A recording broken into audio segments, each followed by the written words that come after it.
What's up everyone, it's Endymion, and this is a follow-up video to my previous one surrounding Heelvsbabyface's rant that went viral, as well as how new information has come to light and the obvious bias of today's gaming industry and the people who cover it. This video will cover the surrounding Starfield controversy, but this will be a more philosophical video, as I truly try to decipher the core roots of this very interesting discussion. I do also want to address issues people had with my other Starfield video as well.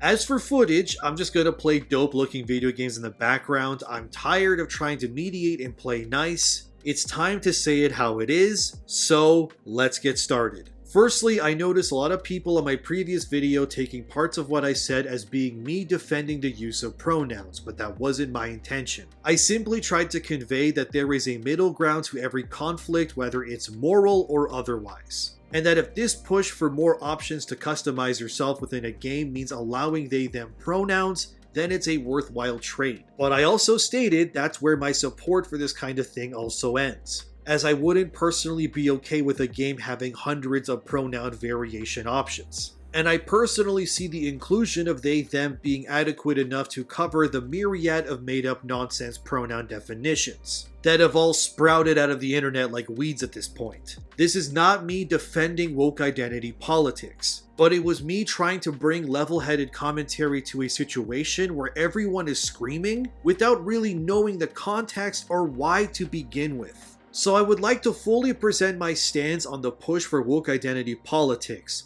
No, I don't support it. No, I don't want more games to exist that push nonsense like Saints Row has, or future releases like Dustborn. But clearly my attempt at mediating the situation has left some people sour in my comments, and that was never my intention. I firmly stand between my audience and the harmful practices invading every conceivable level of our entertainment. But we also need to realize that these creative decisions are made months, if not years in advance. And things like body types and pronouns will be in current and future video games, since obviously planning is always needed when making games, especially massive RPGs. So this sort of pronoun, body type, whatever else nonsense will exist in games for the foreseeable future whether we want it to or not. But that doesn't mean our pushback towards it can't change the next wave of future releases. So that's where I stand. I don't support woke identity politics, but I'm also not stupid enough to blissfully believe that everything must fit my exact worldview or it's otherwise bad. We're all adults here, and we need to realize we can't have everything exactly how we want it to be. So if the woke nonsense stops at they/them pronouns, then it's fine.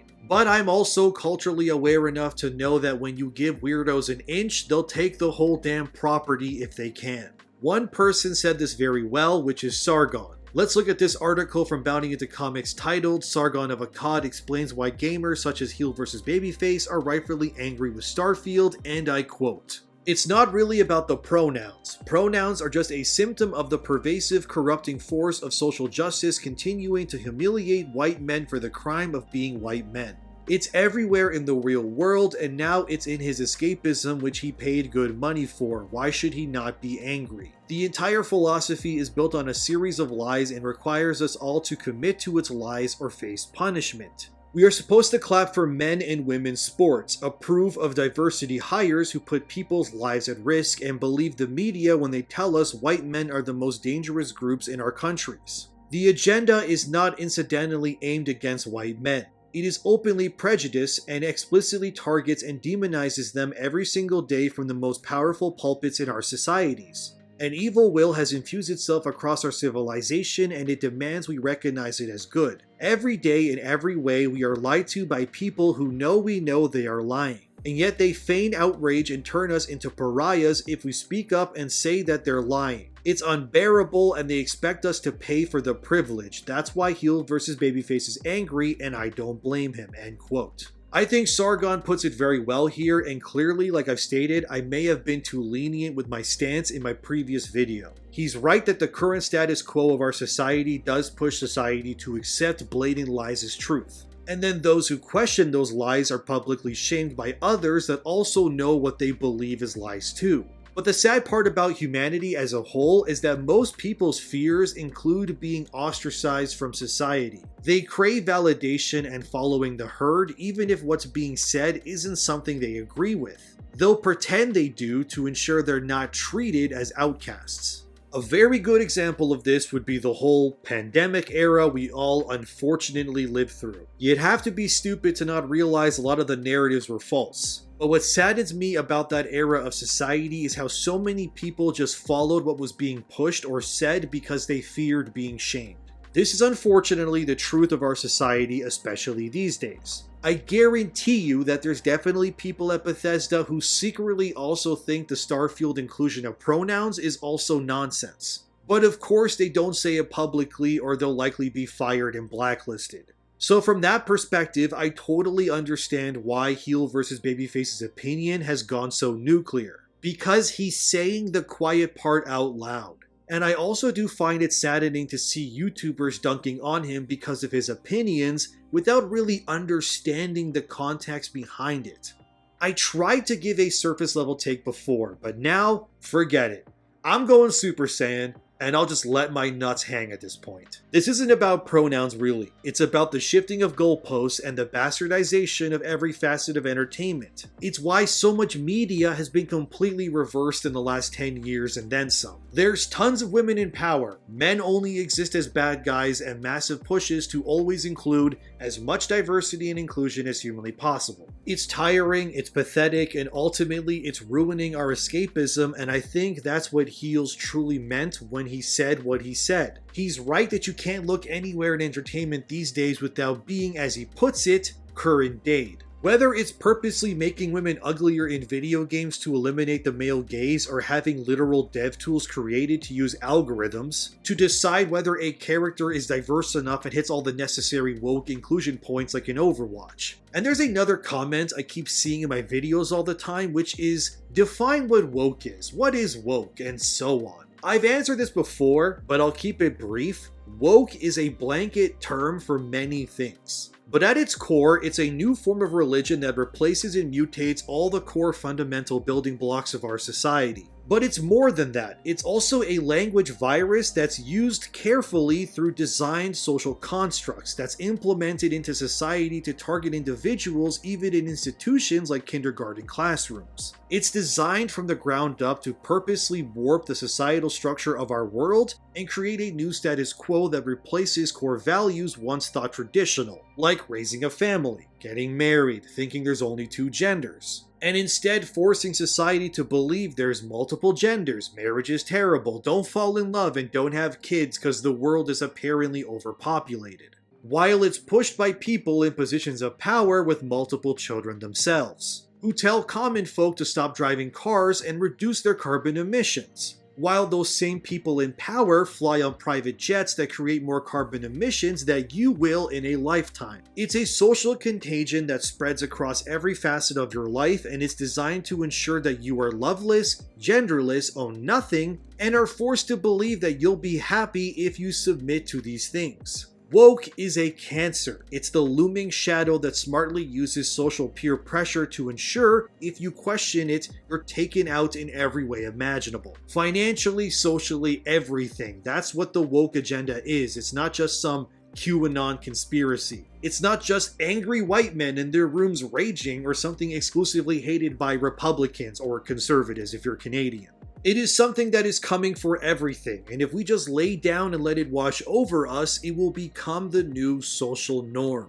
And in a lot of ways it already has, since the blowback Heels got is proof that when you question the status quo, you're not only attacked, you're publicly shamed and in some cases told you need to be surgically destroyed. This brings us to Hassan Piker, the champagne socialist who lives in $1 million home, who was propped up by his uncle on his Young Turk show. The same uncle who thinks bestiality should be legalized, the same Hassan who believes Americans deserved 9/11 happening, which is actually something he said. Hassan clowned on Heels and said he should be lobotomized for his take, which of course Hassan may be saying as a joke, but this is the point I'm trying to make here. Heels expressed his opinion, and he was in turn socially dogpiled on by all the usual suspects. The one person who attacked Heels that disappointed me was the Act Man. as he's usually more base than his peers, so to see him dogpile so heavily and go as far as to look for gotchas on Heels was, well, it was a bummer to see. Because the truth is that what Heels is saying isn't just about pronouns. But that's all they're dunking on because it's socially acceptable to dunk on such an opinion. Remember when I said the woke agenda encourages society to attack those who don't agree with them? If what's happening right now isn't evidence enough to support that claim, I truly don't know what else will. Heels also made a new video addressing this, which I will link in the description below, and you should watch it when you can. Here's just a little bit of that video, and he says some things we need to address, so here's that clip. Is this actually about opinion on video game? No, this has nothing to do with opinion on video game. This has everything to do with going after the far left sacred cow of gender ideology. But having an opinion on the internet, well, heaven forbid anyone have one of those. Towards the beginning of the game, the character creation, we were greeted with a pronoun option, so very current day of Bethesda. So I went on a little bit of a rant to my streaming audience because I was unhappy with the fact that in every aspect of our entertainment today, we seem to be pulled out because the people creating it are more concerned with inserting current day into absolutely everything. But this isn't just about pronouns, that's the disingenuous argument that people want to latch onto, so that you don't talk about the gender ideology and the intersectionality that's been rammed into every single solitary facet of our entertainment, from video games to TV, film, comics, etc.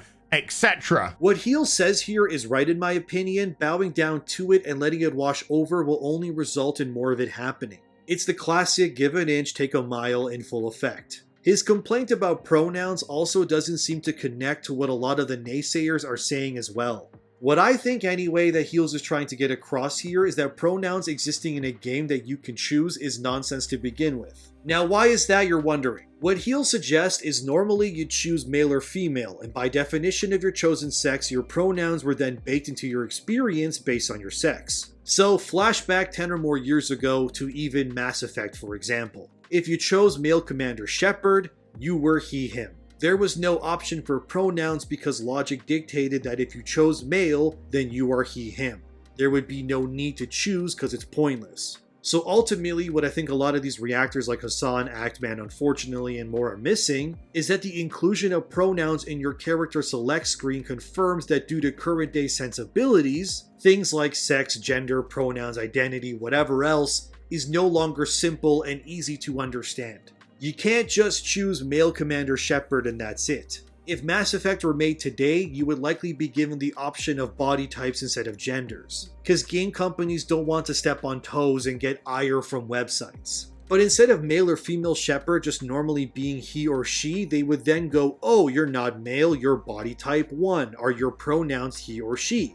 Meaning you could play male Shepard but with she/her pronouns, but by the logic of reality and years of human history, no person upon looking at this Commander Shepard character would walk up to him and immediately go, oh, she's Shepard. You wouldn't. At least back then you wouldn't, but of course because of current day social engineering, this is now something we need to discuss or implement. I think that's what a lot of these reactors, commenters, and whatever else are missing. And I'm disappointed in myself as well for not properly explaining that before already. I feel like an idiot for trying to be more forthcoming, trying to appeal all sides, when clearly, based on the reaction to my previous video, and the nature of the internet and how tribal it is, what I said was the classic trying to appeal to everyone ends up appealing to no one. I won't delete my previous video because I'm very pro accountability, and I think even though my wins should be celebrated, I also need to understand and learn from my losses and bad takes as well. I am only human after all, and obviously I clearly made a mistake.